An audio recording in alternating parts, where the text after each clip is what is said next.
여섯째 천사가 나팔을 이제 불자 하나님의 음성이 들렸습니다. 13절이에요. 여섯째 천사가 나팔을 불면 내가 들으니 하나님 앞 금 제단 넷불에서 한 음성이 나서. 하나님의 음성이 어디서 나옵니까? 하나님 앞 금 제단 넷불. 이 제단은 어떤 의미가 있을까요? 요 본문에 나와 있는 제단은 순교자, 하나님 말씀을 전하다가 순교한 자, 복음을 전하다가 순교한 자, 이 순교자의 외침이 들어있는 제단입니다. 이 부분에 대해서 요한계시록 6장 9절 10절에서 이미 말씀하고 있어요. 그래서 요한계시록 6장 9절 10절에서 순교자들이 외침을 하나님이 들으시고 이제 오늘 본문에서 그 기도의 응답으로 심판하시는 거예요. 요한계시록 6장 9절에서 10절 말씀을 제가 읽어드릴게요. 다섯째 인을 떼실 때에, 그러니까 다섯째 인, 우리 저번에 어제도 말씀을 드렸습니다. 두루마리 이렇게 하나님 말씀, 하나님의 심판과 구원의 말씀이 있는데 이 7개가 인이 있죠. 이거를 이제 하나 뗄 때마다 하나님의 심판이 예언이 이루어지는데, 다섯 번째 인을 뗄 때 내가 보니 하나님 말씀과 그들이 가진 증거로 말미암아 죽임을 당한 영혼들이, 이게 순교자예요. 그러니까 복음을 전하다가 말씀을 지키다가 죽임을 당한 그 영혼들이 제단 아래에 있어. 10절 큰 소리로 불러 이르되 거룩하고 참되신 대주제여 땅에 거하는 자들을 심판하여 우리 피를 갚아주지 아니하시기를 어느 때까지 하시려 하나이까 하니. 그러니까 그 순교자들의 피가 울부짖는 거죠. 예. 하나님 말씀을 대적하고 이렇게 복음을 전하는 자들을 죽이는 이러한 악한 자들을 하나님 언제까지 그들을 두시겠습니까? 우리의 피를 갚아주지 아니하시겠습니까? 라는 그 피가, 순교자의 피가 울부짖는 거예요. 그 제단에서 울부짖는 겁니다. 하나님께서 그 순교자들의 기도를 들어주시고 바로 그 제단에서 말씀하시는 거예요. 이것이 오늘 이제 여섯째 천사가 나팔을 불 때에 그 말씀이 나오는 겁니다. 14절하고 15절이에요. 14절, 15절인데 이 14절, 15절을 제가 표준 세번역으로 읽어드릴게요. 좀 쉽게 하려고. 표준 세번역. 그것은 나팔을 가진 여섯 천사에게 이제 하나님의 음성이 이렇게 들립니다. 큰 강 유브라테스에 매여 있는 네 천사를 풀어 놓아 주어라 하는 음성이 있었습니다. 그래서 그 네 천사가 풀려났습니다. 그들은 사람의 3분의 1을 죽이기로 그 해, 그 달, 그날, 그때를 위하여 예비된 이들입니다. 하나님께서는 큰 강, 유브라데스 강이죠. 유브라데스에 묶여있던 네 천사를 풀어주어라. 그러면 이 네 천사가 사람의 3분의 1을 죽일 것이다.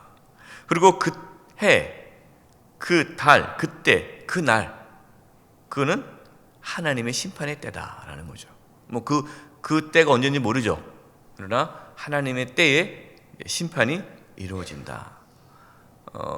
앞에서부터 쭉 심판에 대한 말씀이 나오는데 이제 이 여섯째 천사가 나팔을 불 때부터 본격적인 하나님의 심판이 이루어집니다. 여러분, 지금 우리가 이 요한계시록을 나누고 있는데 우리가 요한계시록 말씀을 이렇게 읽거나 묵상하고 이렇게 배울 때 우리가 염두에 둘 것이 있어요. 그게 뭐냐면 지금 이 요한계시록을 읽고 있는 이 당시에, 그러니까 처음에 요한이 하나님으로부터 계시를 받아서 요한계시를 쓰고 이거를 같이 교회 성도들이 읽도록 했을 때에 그때의 상황을 늘 생각하고 이 말씀을 읽어야 됩니다. 여러분 알다시피 그때 교회는 극심한 핍박을 받았습니다. 많은 성도들이 순교를 받았습니다. 핍박을 하고 그렇게 많은 순교자를 만들어내는 이 로마 정권, 로마죠. 이 로마의 정권이 영원할 것처럼 보입니다. 그러나 하나님께서는 그 성도들의 기도를 들으시고 그 순교자의 피를 보시고 그들을 심판하실 것을 말씀하시는 거예요. 여기서 그들은 첫 번째로는 로마 정권이에요. 그러니까 우리가 이 요한계시록을 읽을 때 이 당시의 역사적인 배경과 상황을 우리가 이해해야 되고 그것에 대한 말씀이고, 두 번째로는 그러면 로마 정권에 대해 말씀이면 지금 뭐 예전에 다 로마가 무너졌는데 그럼 그 관계 없지 않느냐는 아니라 또 우리의 지금 현 시대에 하나님께 주신 말씀이고 또 앞으로 우리가 또 경험할 하나님의 또 미래에 있을 심판에 대한 말씀인 것이죠. 하나님께서는 로마 정권뿐만 아니라 하나님을 대적하고 그리스도인들을 핍박하는 자들을 하나님께서는 심판하신다라고 말씀하십니다. 하나님은 악인이 죽는 것을 기뻐하지 않으세요? 그가 돌이켜 회개하기를 기뻐하십니다. 그러나 계속해서 악을 행하면 하나님은 심판하십니다. 예수님께서 아직 이 땅에 오시지 않은 것은 회개할 기회를 주는 거죠. 회개할 기회를. 그러나 그 시기와 때는 모릅니다. 하나님의 심판의 때는 우리가 모르지만 그때가 되면 예수님께서 오셔서 이 세상을 심판하실 거예요. 18절입니다. 이 세 재앙 곧 자기들의 입에서 나오는 불과 연기와 유황으로 말미암아 사람 3분의 1이 죽임을 당하니라. 불과 연기와 유황이 구체적으로 무엇인지는 모르지만 성경에서 이 불과 연기와 유황은 하나님의 심판을 상징하죠. 그래서 하나님의 심판으로 인해서 사람 3분의 1이 죽는다. 이 사람은 누구냐면 하나님을 대적하고 하나님의 자녀를 핍박했던 자들의 3분의 1이 죽는다라는 거예요. 3분의 1만 죽이고 3분의 2는 안 죽인 거예요. 3분의 2는 왜 안 죽일까요? 또 기회를 또 주는 거죠. 회개하라고. 그러나 하나님께서 회개하라고 기다리는 것이지 심판이 없는 건 아니죠. 그래서 하나님의 심판이 있기 전에 회개해야 합니다. 또한 우리의 삶에 하나님의 징계가 있기 전에 회개해야 합니다. 21절이에요. 이 재앙에 죽지 않고 남은 사람들은 손으로 행한 일을 회개하지 아니하고 오히려 여러 귀신과 또는 보거나 듣거나 다니거나 하지 못하는 금, 은, 동과 목석의 우상에게 절하고 21절 또 그 살인과 복술과 음행과 도둑질을 회개하지 아니하더라. 하나님의 심판을 받지 않은 그 3분의 2, 그 남은 자들도 회개하지 않는 거예요. 회개를 해야 되는데 손으로 행한 악한 일은 우상 숭배를 의미합니다. 우상 숭배. 그리고 귀신, 우상에게 절하는 거예요. 살인과 복술과 음행과 도둑질, 악을 행하는 것 멈추지 않는 거예요. 여러분, 우리가 살 길은 회개입니다. 회개. 여러분, 기도 많이 한다고 하나님께서 살려주지 않으세요. 내가 뭐 헌금 많이 한다고, 봉사 많이 한다고, 내가 뭐 하나님을 위해서 뭔가 했다고, 여러분 그거 가지고 하나님께서 봐주지 않으십니다. 회개해야 돼요. 하나님은 우리의 모든 것을 다 알고 계세요. 은밀하게 숨겨놓은 죄도 하나님은 다 아십니다. 죄를 지어도 하나님께서 바로 심판하지 않는 것은 그 죄에 대해서 눈 감아 주시는 것이 아니에요. 이런 분들이 있어요. 죄를 짓고도 괜찮네? 괜찮네? 아무 일 없네? 또 죄를 져요. 하나님께서 분명히 계속해서 말씀하십니다. 그러지 말아라. 근데 삶에는 아무런 문제가 없어요. 건강도 괜찮고 뭐 사업도 괜찮고 뭐 아무 문제 없어요. 삶에 또 죄를 또 지어요. 또 괜찮아요. 괜찮나? 괜찮네.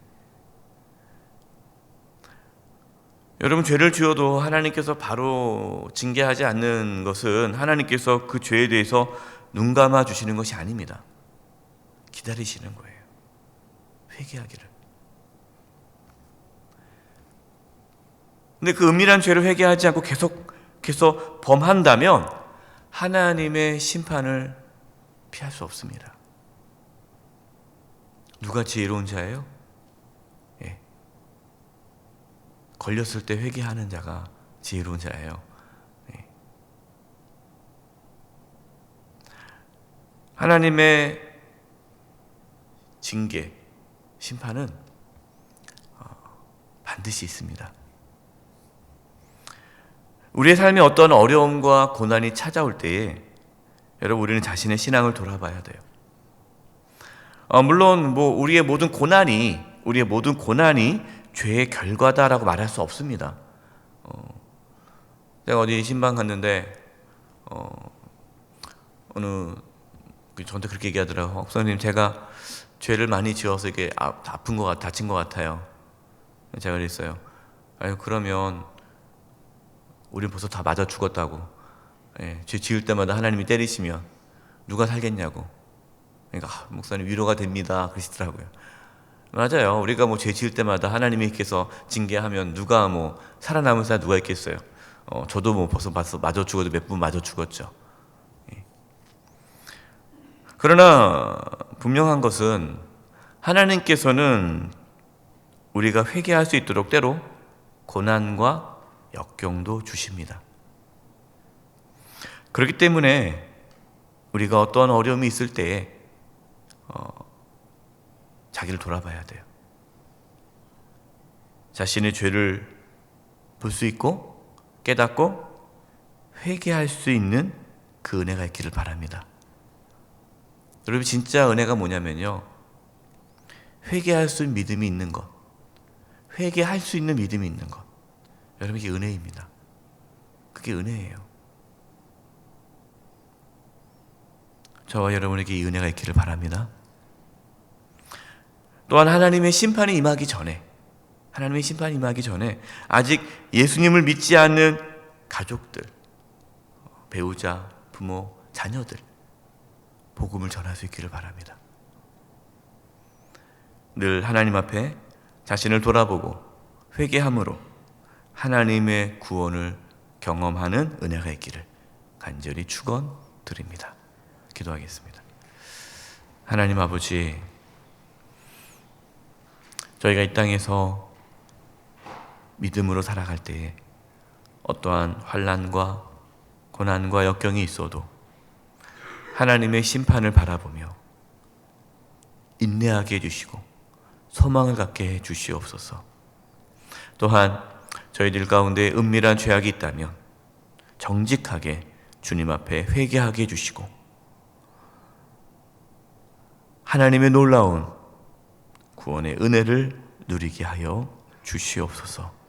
아직 예수님을 믿지 않고 있는 우리 가족들, 친지, 이웃들에게 하나님의 심판이 임하기 전 복음을 전하게 해 주시옵소서.